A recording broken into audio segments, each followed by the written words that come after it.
Semaine un peu bizarre où Campagnol est allé faire un tour dans une ville côtière pour rapporter scrupuleusement le récit d'une manif aux habitués du Novax Bar, habitués parmi lesquels refiguraient après plusieurs mois de disparition l'ancien moine Bernard et sa servante secrétaire chauffeur Suzanne, pianiste de jazz autodidacte et surdoué. Ce couple, ou plutôt ce tandem improbable, a pris ses quartiers chez Léon pour 2 semaines afin de s'éloigner de ce que Bernard a appelé le règne des hypocrites. Je rappelle d'un mot qui ils sont, parce qu'il y a des gens qui ne suivent pas forcément cette saga depuis le début.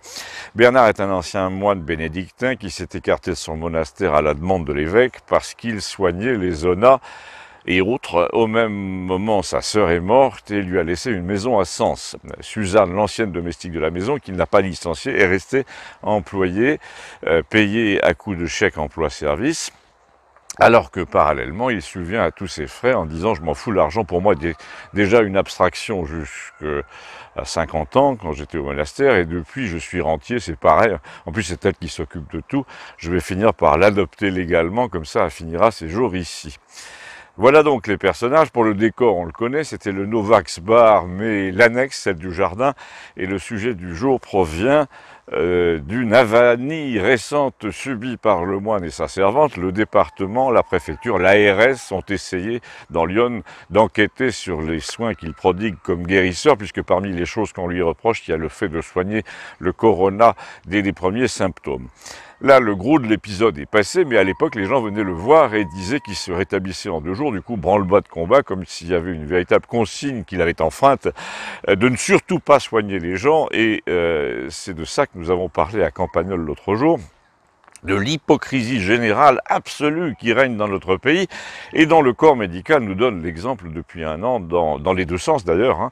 Je veux dire les médecins qui sont à fond dans l'incitation à et ceux qui sont à fond dans l'incitation à ne pas le faire. Si vous vous demandez ne pas faire quoi, c'est que vous n'êtes pas très attentif. Déjà, je vous fais observer que ma formulation elliptique, cette façon de dire les choses à demi-mot, prouve à quel point nous sommes dans un pays d'hypocrisie permanente, mais quand on entendait les anecdotes rapportées par chacun lors de notre réunion cette semaine-là, le tableau était vraiment celui d'un pays kafkaïen, détestable, où le mensonge est la règle. Par exemple, puisque nous parlons médecine, cabinet, obligation ou non, la chose la plus courante dissimulée en ce moment, dont peuvent témoigner les habitants de Campagnol, entre autres, est qu'un tiers des médecins environ disent « n'y allez pas si vous n'y êtes pas forcé ».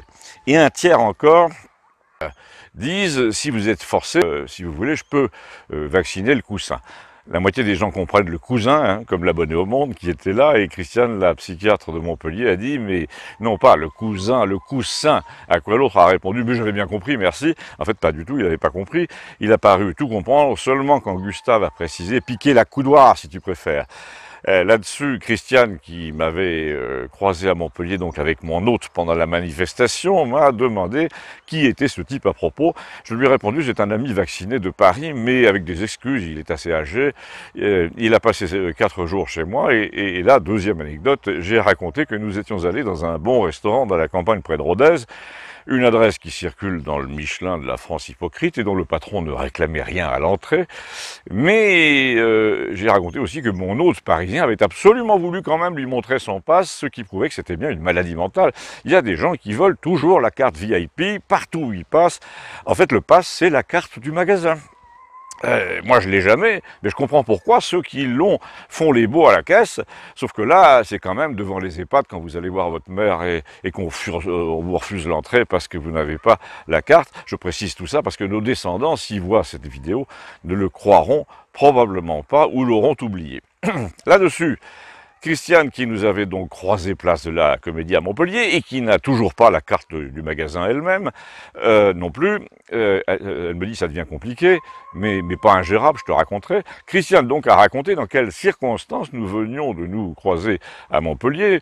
Nous nous sommes retrouvés dans une brasserie qui n'a rien réclamé non plus, et surtout, a-t-elle précisé, alors que tu vois tous ces cons là t'expliquer depuis 6 mois que la transmission a lieu principalement par aérosol, là sur cette terrasse bondée, sans un seul masque, il y avait des appareils de vaporisation d'eau froide qui se déclenchaient toutes les 15 secondes au milieu des gens, debout, assis, qui passaient. Donc j'imagine, a-t-elle ajouté, en me prenant toujours à témoin, puisque je l'ai vu comme elle, que ces jets de vapeur projetaient tout l'après-midi l'haleine des passants sur les coupes vanille fraise sur les tables. Enfin, c'était du grand n'importe quoi. Tu ajoutes à ça, et je ajoutais moi-même que partout en France s'accumulent des rassemblements de 50 à 100 000 personnes sans qu'on voit surgir la moindre flambée de nouveaux cas, et le tableau de l'hypocrisie est complet.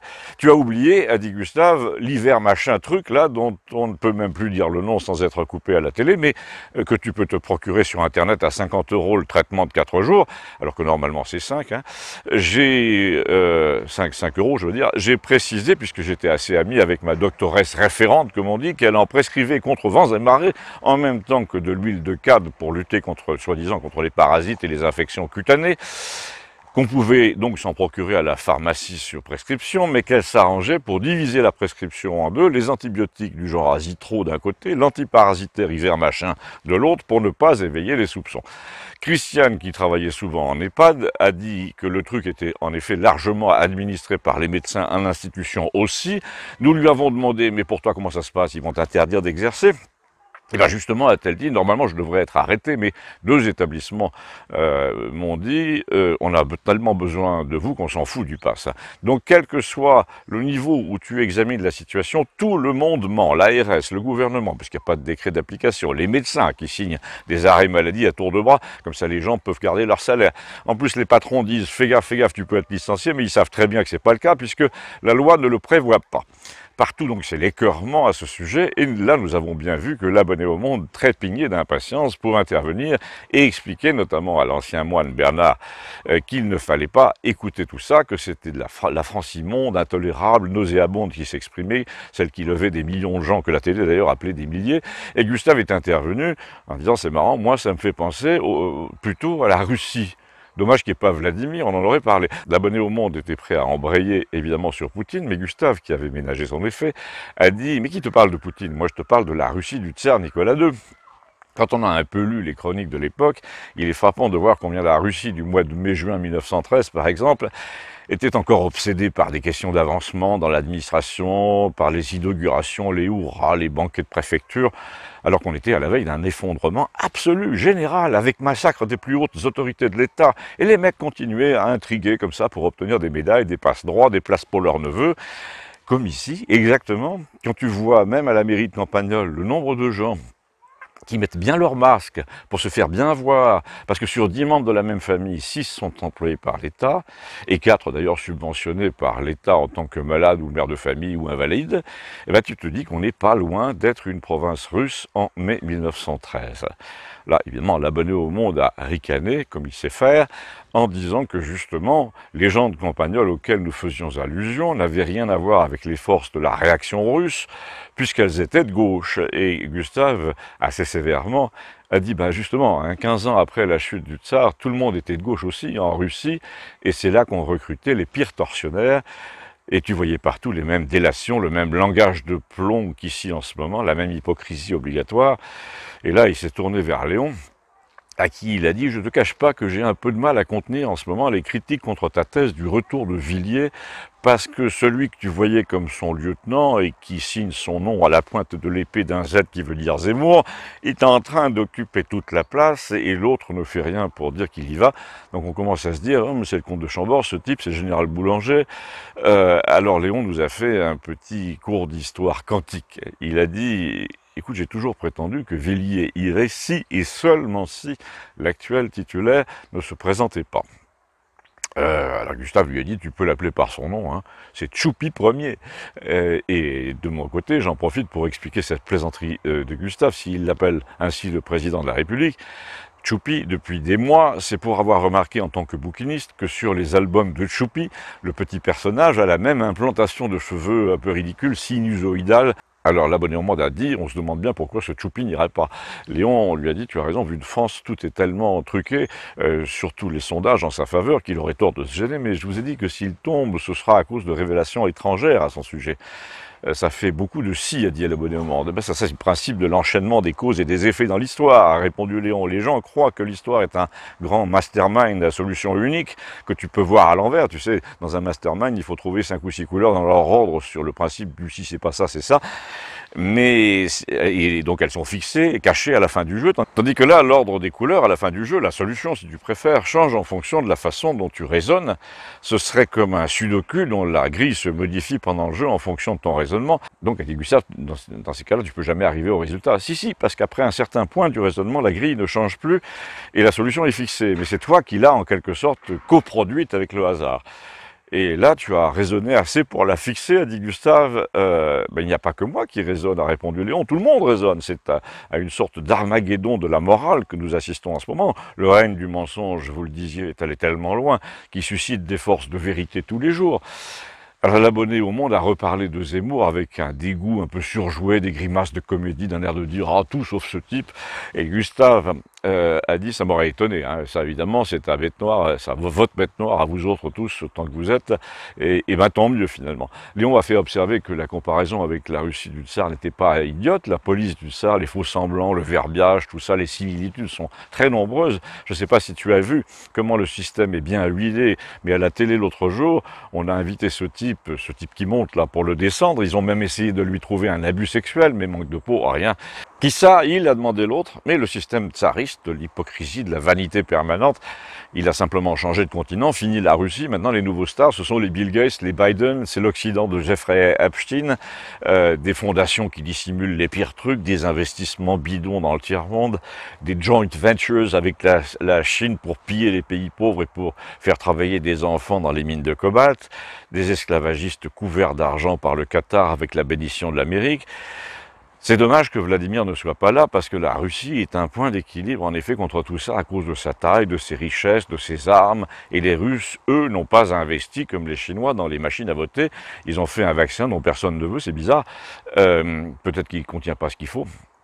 Alors, que faut-il qu'il contienne? Et qu'est-ce qu'il y a dedans, vraiment? On va le savoir tôt ou tard, nous a dit Léon, et ça va faire mal. Mais surtout, la Russie est soutenue par le peuple des morts, qui veut que l'histoire se calme une fois pour toutes. Ça, c'était un thème récurrent chez Léon, et c'est l'ancien moine Bernard qui nous l'a expliqué. Il a dit, Léon pense que les 9/10 de ce qui nous influence, qui influence notre vie, ce ne sont pas les phénomènes climatiques liés au CO2, la circulation des eaux dans les océans, le magnétisme terrestre, mais c'est la météo morale de l'humanité, c'est-à-dire l'équilibre entre les forces de la cupidité, du désordre, de la cruauté dans l'histoire, dans toute l'histoire, avec celle de la bienveillance, de l'équilibre. Il a dit que les morts dont l'humanité est composée au 9/10 ont une influence considérable sur ce que nous faisons tous les jours. Il dit que la partie vivante de l'humanité est aussi minuscule que le temps de nos vies au regard de l'histoire du cosmos. Et Gustave a ajouté, là encore, si je puis me permettre de douter, Léon me paraît un peu optimiste parce que l'une des ruses des salauds qui nous gouvernent est de nous faire croire que tout ce qu'ils font est destiné à mettre plus d'ordre et d'équilibre, justement. Léon a dit non, je ne nie pas qu'ils veuillent mettre de l'ordre, de l'équilibre, mais ils n'ont aucune bienveillance, c'est ça le problème. Ils veulent faire le bonheur d'une machine en quelque sorte, ils veulent resserrer les boulons d'une usine, ils veulent que la Terre soit entièrement programmable. Et dans la situation actuelle, on voit toute la maladresse des programmeurs. Tous les pays appliquent une feuille de route avec les mêmes mots, au même moment, les mêmes solutions, même quand elles ne correspondent plus à aucune réalité, comme le pass. Les pays les plus grossiers, les plus mécaniques, comme l'Australie, appliquent cette feuille de route jusqu'à l'absurde. Du coup, on voit le procédé terriblement, c'est gênant, mais il existe des instructions souterraines bien plus profondes que tout ça, que leur plan de grand reset. Et là, Léon a semblé presque fatigué, rien qu'à l'idée d'expliquer à l'abonné au Monde qu'il existait dans la réalité une sorte de grand fond où se passaient des choses aussi déterminantes pour nos vies que la circulation du Gulf Stream dans l'Atlantique. Christiane, la psychiatre, a dit « C'est un royaume invisible qu'on pourrait appeler jungien ». L'abonné au Monde a répondu aussitôt « Je sais qui est Jung, hein, merci ». J'ai répondu « Moi, je sais pas, vas-y Christiane, dis-moi ». Et Christiane est revenue sur l'épisode de Campagnol de la semaine dernière où Léon disait que la finance était soit hiérarchique, c'est-à-dire banque centrale, soit quantique, c'est-à-dire crypto-monnaie. Et elle a dit « en psychiatrie, c'est pareil. D'un côté, tu as Freud qui te dit que nous subissons des événements qui obéissent à des lois aussi immuables que celles de la gravité. D'un Un autre, tu as Jung, qui dit que nous les créons à moitié, ces événements, et que nous pouvons modifier les lois de la gravité, en tout cas les ignorer, en trouver d'autres. Et j'ai dit à Christiane, c'est curieux, pendant la manifestation de samedi à Montpellier, il s'est produit quelque chose qui illustre exactement ce que dit Léon en ce moment. Nous venions de prendre un café avec mon hôte parisien sur une terrasse. Nous nous sommes séparés en nous disant rendez-vous devant cette même table dans une demi-heure. Ensuite, j'ai été happé par un nombre assez important d'habitués de cette rubrique, que je remercie, et une demi-heure après, je reviens, je trouve assise à la place de mon ami parisien une femme que j'avais quittée 8 ans plus tôt sur une dispute assez vive, il faut reconnaître. Vous savez, le genre de colère après lesquelles vous vous dites, tiens, c'est bizarre, elle m'a pas rappelé, et puis vous vous dites, au fond, c'est normal, tant pis, cette relation était une erreur de la Providence. En plus, tout ça se passait à l'autre bout du pays, et même dans un autre pays. C'était la première fois, en outre, depuis plusieurs années que je revenais à Montpellier. Elle-même vivait en Suisse. Nous n'avions donc aucune raison de nous retrouver à cette minute-là, à la table où j'attendais quelqu'un d'autre. Aucune raison, sauf le courant océanique le plus profond, dont parlait Léon, et qui relie les choses, les êtres, les événements, induits par des forces invisibles. Et là, j'ai compris pourquoi il jugeait que l'histoire était une tapisserie, une toile pliée en plusieurs endroits, et comment il se pouvait en effet que le peuple des morts ait autant d'influence sur nos vies, voire davantage, que celui des vivants. Et là, l'abonné au Monde, tout en disant qu'il ne croyait pas un instant à l'existence d'un courant océanique profond de l'histoire, d'où viendraient comme ça surgir des morts bienveillants, a ramené les choses à la logique en disant, si j'admettais ce raisonnement, il serait de toute façon incomplet, car il pourrait y avoir des morts malveillants. Mais il y en a, dit Léon. Seulement, ils ont perdu la bataille. Ils n'ont aucune chance de subvertir le sens de l'histoire. Ils savent que tout va vers la lumière, l'esprit, la bienveillance, dans l'ordre où tout est déjà accompli. Tout a été accompli dans une sorte de rédemption générale. Ils le savent très bien, mais en attendant, ils essaient de nous en faire baver ici-bas en suscitant partout des vocations de salauds. C'est fou, a dit Gustave, en cognant du poing à l'épaule de l'abonné en guise de conclusion.